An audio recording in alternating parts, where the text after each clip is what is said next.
प्यारे साथियों, स्वागत है एक बार पुनः आप सभी का अपने इस YouTube चैनल टॉपर गैलेक्सी पर। फ्रेंड्स, आज के इस वीडियो पे मैं आपको देने वाला हूं यहां पर क्लास 12th फिजिक्स का एक काफ़ी ज़्यादा इंपॉर्टेंट क्वेश्चन पेपर। तो यहां पर आज के इस वीडियो पे आप देख पा रहे होंगे, यहां पर ये जो क्वेश्चन पेपर है हमारा 2023 का है। अब मैं देखिए आपको ये पेपर क्यों दे रहा हूं और आपके लिए पेपर क्यों इंपॉर्टेंट है, थोड़ा सा आप लोग समझ लीजिए। देखिए, आपको देखते होंगे कि जो वीडियो आती हैं आपको काफ़ी सारे ऐसे चैनल हैं जो कि आपको 2024 यहाँ पर करके और आपको ऐसे पेपर प्रोवाइड करा रहे हैं। तो उससे देखिए आपको यहाँ पर एक प्रॉफिट होता है कि हाँ, आपको मान लीजिए पैटर्न का पता चल जाता है, लेकिन जो ओरिजिनल क्वेश्चन पेपर है वो अलग ही लेवल का आता है और ये पेपर देखकर आप लोग समझ जाएंगे कि किस लेवल के क्वेश्चन बोर्ड एग्जाम में पूछे जाते हैं। ठीक है ना। तो यहाँ पर आपको मैं पूरा देने वाला हूँ, 2023 का है, 346 BY कोड का।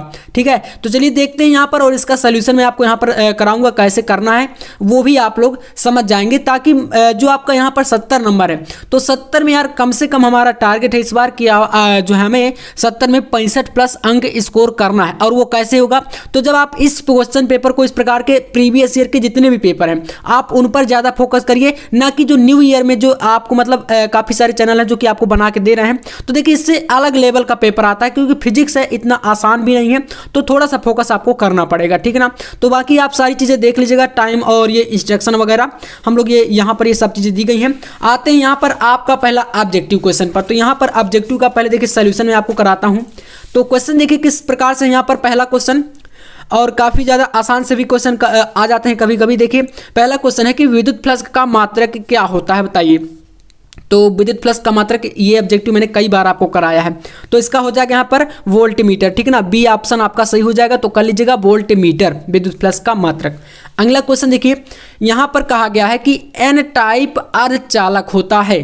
तो जो एन टाइप का यानी एन प्रकार का अर्धचालक होता है वो कैसा होता है, ऋणावेशित होता है, धनावेशित होता है, या विद्युत उदासीन, या इनमें से कोई नहीं। तो देखिए यहाँ पर जो आपका एन प्रकार का अर्धचालक होता है वो होता है विद्युत उदासीन। क्या होता है, विद्युत उदासीन। तो यहाँ पर आपका कौन सा हो जाएगा, उदासीन। ठीक है, एन प्रकार के अर्धचालक में आपके कौन से यहाँ पर चार्ज पाया जाता है, उदासीन।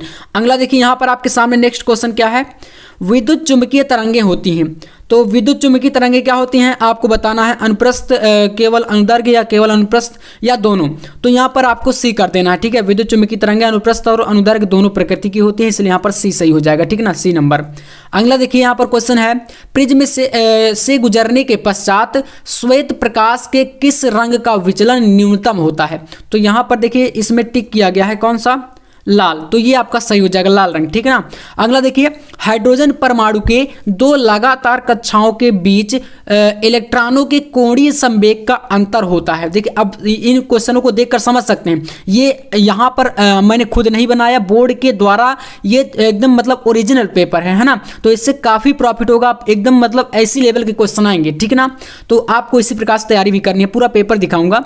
तो यहाँ पर इसका राइट आंसर हो जाएगा H/2π, क्योंकि आपको पता है जो आपका यहाँ पर इसका फॉर्मूला होता है वो होता है L = NH/2π। ठीक है, तो N आपका जैसे कि जो कक्षाएं हो जाती हैं N का वैल्यू, तो आप मान लीजिए कक्षा अगर 1 ले रहे हैं तो उसमें N = 1 कर देंगे, तो यहाँ पर H/2π हो जाएगा। ठीक है, दो लगातार पूछ रहा ना, तो इसका आपका सेकंड विकल्प सही होगा। अगला क्वेश्चन देखिए यहाँ पर है, धारावाही चालक के चारों तरफ उत्पन्न क्षेत्र होता है। तो धारावाही चालक के चारों तरफ उत्पन्न क्षेत्र केवल चुंबकीय क्षेत्र होता है। ठीक है ना, यहाँ पर आपका बी ऑप्शन सही हो जाएगा। आप बाकी के क्वेश्चन देख सकते हैं, यहाँ पर ये इंग्लिश में दिए गए हैं, तो जो इंग्लिश मीडियम के स्टूडेंट हैं आप यहाँ पर स्क्रीनशॉट कर लीजिए। चलिए अगला देखते हैं, यहाँ पर आप आता है आपका यहाँ पर खंड बा। तो एक एक नंबर वाले क्वेश्चन है, इनको देखिए थोड़ा सा।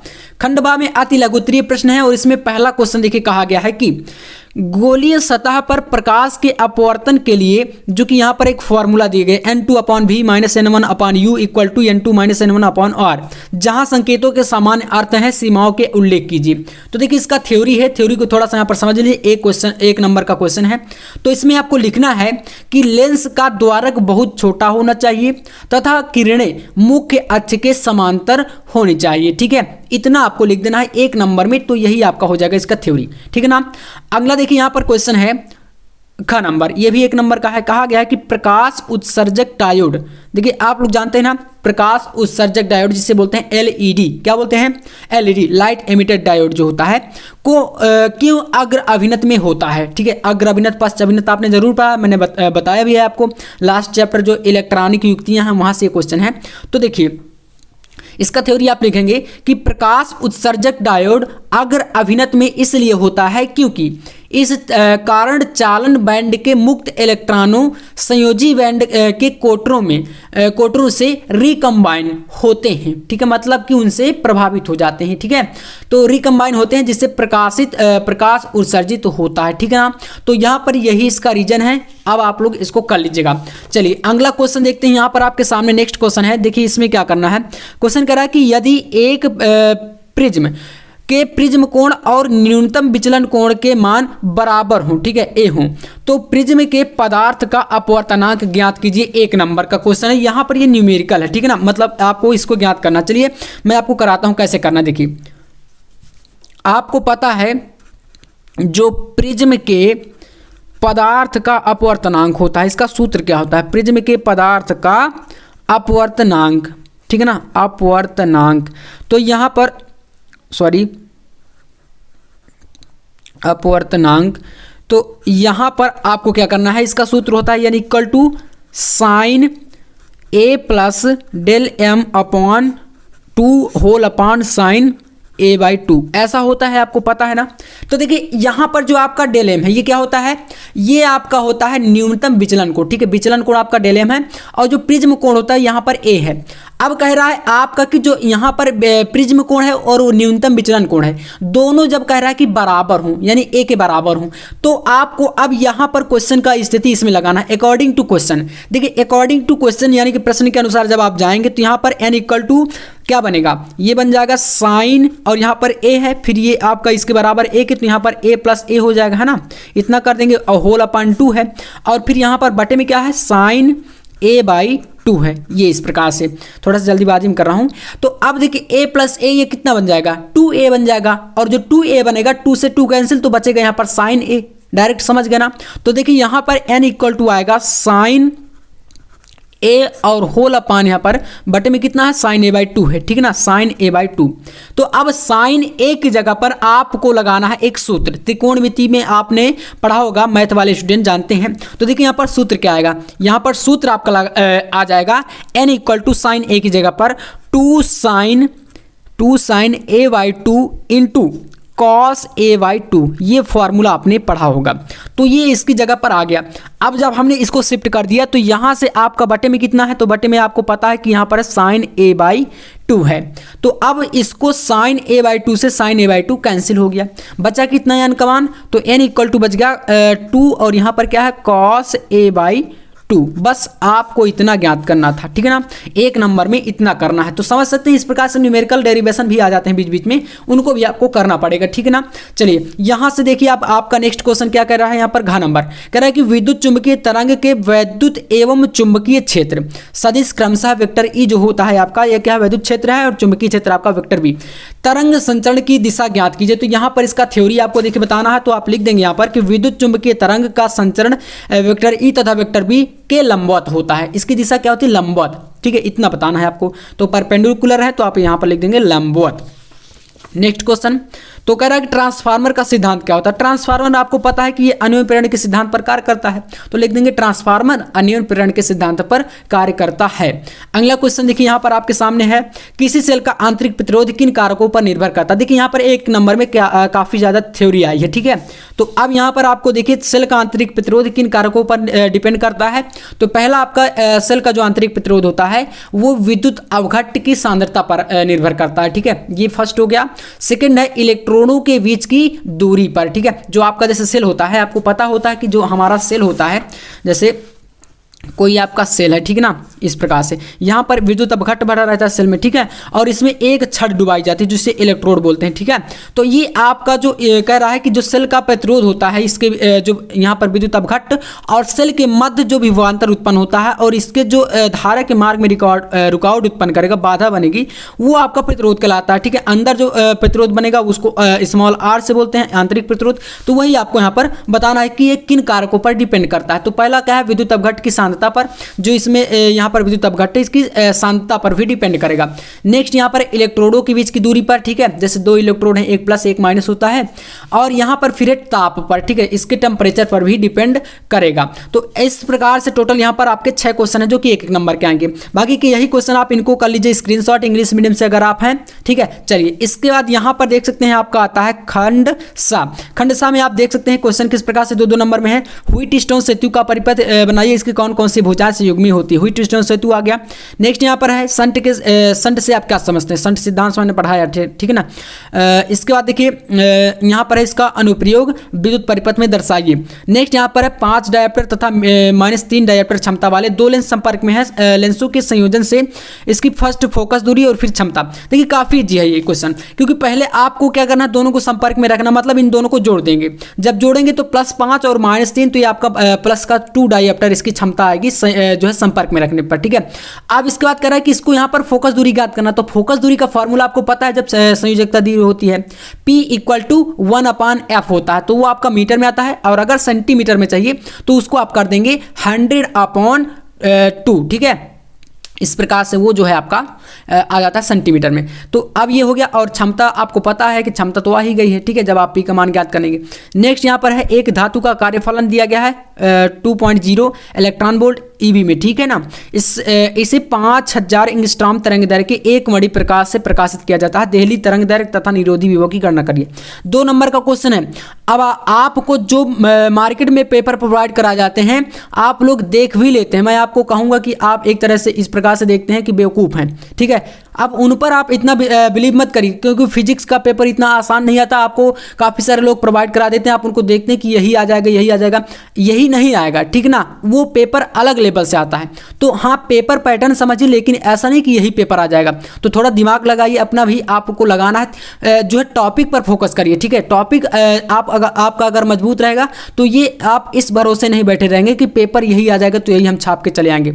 आपका टॉपिक मजबूत है, आपको क्या दिक्कत है, आप अपना फोकस करिए। तो इस प्रकार से देखिए 2 नंबर का ये क्वेश्चन है। अगला देखिए यहाँ पर नेक्स्ट अगला आता है, देखिए इंग्लिश में यही चीज़ें दी गई हैं, तो इनको आप स्क्रीनशॉट कर सकते हैं अगर आप इंग्लिश मीडियम से हैं। नेक्स्ट यहाँ पर आपका देखिए अगला खंड स्टार्ट होता है, इसमें खंड दा। तो खंड दा में आपका लघुत्तरी सेकंड, यानी कि 2 टाइप का लघुत्तरी आता है, जो कि आपका 3-3 नंबर वाला क्वेश्चन है। इसमें देखिए यहाँ पर है कि अग्र अभिनत तथा पश्च अभिनत वाले पीएच संधि डायोड के लक्षणों की तुलना कीजिए और सौर सेल के अभिनत की प्रकृति दर्शाइए। काफ़ी यहाँ पर लोग जो है एक प्रकार से कंफ्यूज हो जाएंगे। तो देखिए इसमें क्या पूछ रहा है कि जो पीएन संधि डायोड है हमारा, इसमें आपको बताना है एक तो अग्र अभिनत क्या होता है और दूसरा आपको बताना है पश्च अभिनत क्या होता है। देखिए मैंने यहाँ पर एक चीज़ आपको बताई थी, क्या कि जो हमारा अग्र अभिनत और पश्च अभिनत होता है, जब आप लोग पी प्रकार का जो अर्धचालक होता है हमारा, अब इसको आप यहाँ पर इसमें क्या होता है, ये विभव प्राचीर बीच का स्थान होता है, अवक्षय पर जिसे बोलते हैं, और यहाँ पर आपका होता है एन प्रकार का अर्धचालक। जब इसको आप यहाँ से किसी बैटरी में जोड़ते हैं इस प्रकार से, ठीक है ना, इस प्रकार से, तो आपका एक प्लस और एक माइनस होता है, ठीक है, इस प्रकार से। तो जब आप लोग यहाँ पर पी प्रकार के अर्धचालक को प्लस से जोड़ देते हैं इस प्रकार से, और यहाँ पर एन प्रकार को माइनस से जोड़ते हैं, तो यहाँ पर आपका अग्र अभिनत होता है। ऐसे ही आपका जब एन प्रकार को माइनस से और पी प्रकार को प्लस से, तो ये एक स्थिति बनती है जो कि आपको अग्र अभिनत और पश्च अभिनत में ले जाती है। तो आपको इसको थोड़ा पढ़ लेना अच्छे से, और ये डायग्राम भी आपको सीख लेना, बुक में आपके बना होगा तो उसको देख लीजिएगा। बाकी मैं इस पेपर का कॉपी पर सोल्यूशन कराऊंगा, जो कि मतलब पूरा कॉपी पर लिख कर, जैसे बोर्ड एग्जाम में आपको लिखना है वही तरीका आपको लिख कर बताऊंगा। तो आप थोड़ा सा चैनल को सब्सक्राइब कर लीजिएगा ताकि वीडियो आपसे मिस ना हो। अब क्योंकि टाइम भी काफ़ी कम है तो मैं आपको वीडियो जल्दी जल्दी में हर एक सब्जेक्ट की प्रोवाइड करा रहा हूँ, ठीक है। तो ये क्वेश्चन हो गया। इसके बाद है दिखाइए कि हेनरी अपॉन फेरेड 1/2 प्रतिरोध की को प्रदर्शित करिए। नेक्स्ट यहाँ पर डायग्राम का एक क्वेश्चन है, और इसमें कह रहा है कि दिए गए परिपथ में प्रत्येक प्रतिरोध में धारा की गणना कीजिए। तो अब इसमें हर एक प्रतिरोध, जैसे 1 ओम क्या हो गया, 2 यहाँ पर 1 ओम और ये 1 ओम। तो यहाँ पर प्रतिरोध में जो है धारा आपको ज्ञात करना है। तो अब ये आपका धारा ज्ञात करना, तो ये न्यूमेरिकल है, 3 नंबर का क्वेश्चन देख सकते हैं। नेक्स्ट क्वेश्चन यहाँ पर आप मिश्रित अर्धचालक क्या होते हैं? अर्धचालक के चालकता फर्स्ट यहाँ पर आप मिश्रण तथा ताप के प्रभाव को स्पष्ट कीजिए। अगला क्वेश्चन है एक प्रोटॉन पी तथा एक अल्फा कण यहाँ पर है समान विभवांतर एक त्वरित किए जाते हैं, समान विभवांतर तक उनको त्वरित किया जा रहा है, ठीक है। तो पी तथा अल्फा से संबंधित डी ब्रॉगी तरंग दैर्घ्य का अनुपात ज्ञात कीजिए। तो ये 3 नंबर वाले यहाँ पर 5 क्वेश्चन है आपके, ठीक है टोटल। अब ये चीज़ देख सकते हैं आपका यहाँ पर इंग्लिश में दिया गया, तो इनको भी आप स्क्रीनशॉट कर लीजिएगा अगर आप इंग्लिश मीडियम से हैं। नेक्स्ट क्वेश्चन यहाँ पर है, देख सकते हैं तीव्रता दी गई है, ठीक है 9I तथा 4I ये तीव्रता है, ठीक है। कि 2 तरंगों की परिणामी तीव्रता ज्ञात कीजिए जबकि तरंगे यहाँ पर I कला संबद्ध तथा कला असंबद्ध हो, ठीक है। यहाँ पर अगला क्वेश्चन देख सकते हैं, फिर यहाँ पर इनको पढ़ लीजिएगा, थ्योरी है, स्क्रीनशॉट कर लीजिए और इनको सॉल्व करने का प्रयास करिए, ठीक है ना। इसी प्रकार से क्वेश्चन बोर्ड एग्जाम में आपके आने वाले हैं, ना ही ज़्यादा हार्ड आएंगे और ना ही इतना आसान भी आएंगे कि आप सोचिए कि हम थ्योरी पूरा पढ़ के चले जाएं तो आराम से 95 ले आएंगे, तो ऐसा नहीं है। न्यूमेरिकल पढ़ना पड़ेगा, डेरिवेशन पढ़ना पड़ेगा। ये आप देख सकते हैं भंवर धारा क्या होती है, एडी करंट जो बोलते हैं आप लोग, तो यहाँ पर भंवर धारा से भी क्वेश्चन आया है, तो ये थ्योरी है, ठीक है। और इसके अथवा में भी एक क्वेश्चन है विद्युत चुंबकीय प्रेरण क्या है और इस पर आधारित 2 युक्तियों के नाम बताइए, ठीक है। अगला देखिए यहाँ पर नेक्स्ट आपका पेपर में आया है क्वेश्चन, तो ये आपका देखिए यही इंग्लिश में हो गया, ठीक है ना। तो और इसके बाद ये चीज़ है यहाँ पर हिंदी में। तो अगला क्वेश्चन यहाँ पर खंडिया से, और इनके 2 क्वेश्चन हैं, इनको पढ़ लीजिए। देखिए कितना यहाँ पर ये आपको दिख रहा है ना, क्वेश्चन आपको लग रहा होगा टफ है। अगर आप अब मैं आपको कहता हूँ आप इसे सॉल्व करिएगा आज, ठीक है। आप जब वीडियो देख रहे हैं तो इसको सॉल्व करिएगा, अगर नहीं बन रहा है तो आप कमेंट करिएगा, मैं वैसे भी आपको कराऊंगा, दिक्कत नहीं लेना है। तो इस प्रकार से देखिए क्वेश्चन आते हैं। अब जो पेपर आते हैं मैं देखता हूँ कि मतलब उनमें थ्योरी भर देते हैं, इनको पढ़ लेना 95 आ जाएगा। देखिए ऐसा नहीं होगा, है ना। तो आप थोड़ा मेहनत करिए और पेपर को समझ लीजिए किस लेवल का क्वेश्चन पेपर आने वाला है, क्योंकि ये ओरिजिनल है, मैंने बनाया नहीं है, ठीक है। तो ये हो गया आपका क्वेश्चन नंबर 6, ठीक है। और आंखें खोलकर थोड़ा तैयारी में लग जाइए, इधर उधर की बातों से थोड़ा सा दूर हो जाइए। ये क्वेश्चन नंबर 7 देखिए दूरदर्शी सूक्ष्मदर्शी से क्वेश्चन आया है और इसी के अथवा में एक क्वेश्चन यहाँ पर दिया गया है, तो ये 7वां क्वेश्चन हो गया और यही इंग्लिश में हो गया। नेक्स्ट यहाँ पर आप इनको रोक के वीडियो को पढ़ लीजिएगा, ठीक है। ये भी थ्योरी है। तो इस प्रकार से यहाँ पर आपका ये 5 नंबर वाले क्वेश्चन है, ठीक है ना। गॉस का नियम इसी में आया है, देख सकते हैं। और कह रहा है कि स्थित चुंबकी में चुंबकत्व में परिपथीय नियम का उल्लेख, स्पष्टीकरण तथा लक्षणों की तुलना कीजिए, ठीक है। तो इस प्रकार से है। और नेक्स्ट पेज में आपको देख लेना है, यहाँ पर अगला जो क्वेश्चन नंबर 9 है, देख सकते हैं ये आपके सामने दिया गया है, न्यूमेरिकल है, ठीक है। न्यूमेरिकल क्वेश्चन है ये, और इसी में आपका यहाँ पर देख सकते हैं क्वेश्चन पूछा गया अनंत लंबाई के समांतर धारावाही सीधे तार के बीच लगने वाले बल का सूत्र स्थापित कीजिए, डेरिवेशन है। न्यूमेरिकल के अथवा में डेरिवेशन आता है, ठीक है ना। ये इस प्रकार से। और मैंने जो आपको बताया था जो न्यूमेरिकल सॉल्व करने में वैल्यू की जरूरत आपको पड़ेगी, वो पेपर में पीछे साइड दिए रहते हैं। ये आपके सामने देखिए, प्लांक नियतांक हो गया, प्रकाश की चाल हो गई, AKMU की वैल्यू हो गई, निर्वात की विद्युतशीलता एप्सिलॉन नॉट का वैल्यू हो गया, रिडबर्ग नियतांक हो गया, इलेक्ट्रॉन का आवेश हो गया, ये सब चीज़ें दी रहती हैं, ठीक है। तो न्यूमेरिकल भी आपको मतलब समझ लीजिए आधा आपका डेरिवेशन आधा न्यूमेरिकल पेपर में आएगा, ठीक है। तो वीडियो कैसा लगा कमेंट में जरूर बताइएगा, पसंद है तो लाइक कर दीजिएगा और इसका सोल्यूशन पाना है तो चैनल को सब्सक्राइब भी कर लीजिएगा। और बाकी आपको काफ़ी सारी चीज़ें जो है यहाँ पर मिलने वाली हैं, इसका सोल्यूशन तो मिलेगा ही, बाकी और भी काफ़ी सारे टॉपिक मैं आपको हर एक सब्जेक्ट में प्रोवाइड कराऊंगा। मिलते हैं नेक्स्ट वीडियो में, तब तक के लिए जय हिंद, वंदे मातरम।